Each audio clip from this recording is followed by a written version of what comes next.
welcome to this week's edition of Pitstop. I'm Jaco van der Merwe, joined by Mark Jones. Now, today we're going to go right up Mark's alley. His backyard there in Gerotech. His latest car he's tested there.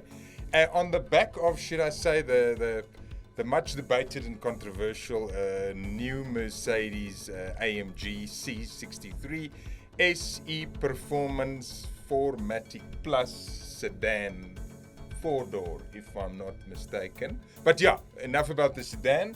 Today it's the SUV version of this much publicized 4-cylinder 2-liter car, producing a total of 500 kilowatts and 1,020 Newton meters per second. So, Mark, You've tested the C63, the sedan, and now you've had the GLC 63. Before we get to the actual numbers, just in your thoughts as a professional road tester, going from what people cried about, the 4-liter V8, to this modernized, electrified thing, what was your first thoughts, and did it meet your expectations?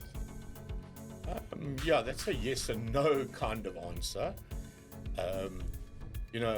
At first drive, I thought it was pretty okay. The performance is good. I mean, the electric part helps.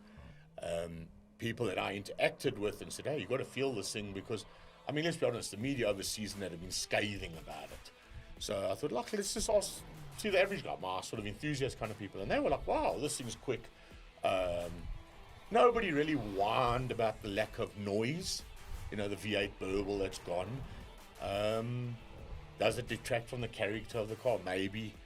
But my first impression was pretty good. I mean, the dynamics are good, the engine's good. Would I cry about losing the V8? Probably not, but a lot of owners seem to feel differently to me, and the car hasn't really taken off in numbers. It's funny if you say the V8 because obviously the noise it generates, the V8, what you're hearing inside, what you're hearing outside. So there's this whole science behind this new version where it obviously gives you a soundtrack in the car and also outside. There's a lot of speakers outside. And just my bit of driving it last week, I mean, if you go full tilt somewhere, people hear it from far and heads start turning. So I don't think they, and just their surprise and their admiration of the car, I honestly don't think they could give a rat's behind on whether it's a V8 or not. I think that's an overplayed kind of, it's like motoring journalists always, try and tell motor manufacturers, oh, you've got to bring a manual. We only drive manuals. Bring your cars in manual. We like train rally drivers. And to be honest, customers don't resonate with that anymore. It's 2-foot stuff. And most professional GT race cars, you name it these days, and the fastest formulas in the world are running 2-pedal cars. I mean, everybody's left foot braking, right foot accelerating. Yet, yeah, you still got this like sort of weird, oh, we got to have a manual, bro, and we got to, sort of shift and whatever. We take ourselves too seriously, maybe. I do think you're spot on. The average person goes, wow, fast car, and makes the right snap, crackle, pop. Time will tell, though. There's talk of the V8 coming back. I'm not convinced Merc might backtrack that hard. Time will tell if they are truly happy, that this 2-liter resonates with electricity. But I think what we can't get away from, the sort of electrification of vehicles and performance vehicles are coming, and Merc is on top of that already. So one thing, obviously, we can compare this one to its predecessor is on paper, timesheets. And they don't lie. Yeah. And obviously, if Merc does something, it's not to go one step back, it's to go one step forward. Correct. So in the case of the C63, it went faster. Yes. In the case of the GLC, despite just 225 kilograms more in weight, there's two parts to the numbers now. The first part is it's quicker. Yes. Significantly quicker, from 399 to 353. Correct. 0 to 100 up here at Gerotech. But yes, that's great for them. But if you compare that to not only the BMW X3M competition, which is actually its direct rival, but it's also quicker than the X5M competition, which did a 3.6 something. But now, similar to what you picked up with the C63 and the M3 BMW, after 100, it's not going so lekker for Merc then. Yeah, it's a simple case of that electricity and that 1,000 Newton meters of torque. That the C63 and the GL63 jumps off the line. I mean, it's hard to catch. The BM is right there. I mean, you must remember we are splitting atoms. The X3M, I think, did a 3.62 or something. So we're talking 1/10. I mean, it's literally door to door. But as the weight of the GLC starts to come in to play, as you've got to move that at a faster speed, and of course, there is, I don't care what anybody says, the electricity, the urge of the battery will start to wane ever so slightly as it goes longer. And then the BM remains this monster that with big twin turbos and bigger capacity, it starts to get away.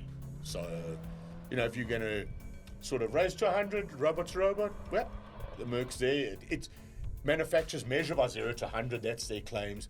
The Mercedes GLC is quicker, but if you're going to go longer on the road, the X3M's going to catch it and it's going to go past. Or you must just turn off if you're in the GLC. Yeah, look left like you're not racing. Oh, sorry, I didn't see you there, bud. We'll start again at the next traffic light. Something like that. Yeah, exactly. Yeah, so that's basically it. Electrification here to stay. We think so. It's very interesting how these things go. Of course, the C63, the sedan, is almost 300 kgs heavier. And this one, the GLC or the 63 it's about 225 k's, which shows you still going faster at a half a second, 0 to 100. Shows you the amount of power. I mean, can you imagine you took that 225 off there, what it would have done? Yeah, exactly. Just in terms of overall fastest SUVs, it's also pretty close to the top of the list. Top of the list there is the Porsche Cayenne Turbo GT, which ran a 329, which is going to be very hard to beat, but you never know. Things happen fast these days. And, but just to get a 2-ton plus SUV to break the 3-second barrier. I mean, I think I've had 4 cars now in total in my whole time, and that's like 100 years. I mean, I used to measure ships that landed in Cape Town in the old days.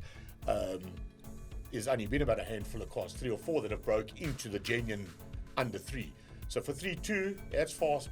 If something's going to go quicker than that, well, we haven't got our hands on it, and I haven't seen one on paper. So, well, there could be one coming in the Lamborghini Urus SE, which actually is they're showing us a bit this afternoon at a function. So maybe it won't be soon though.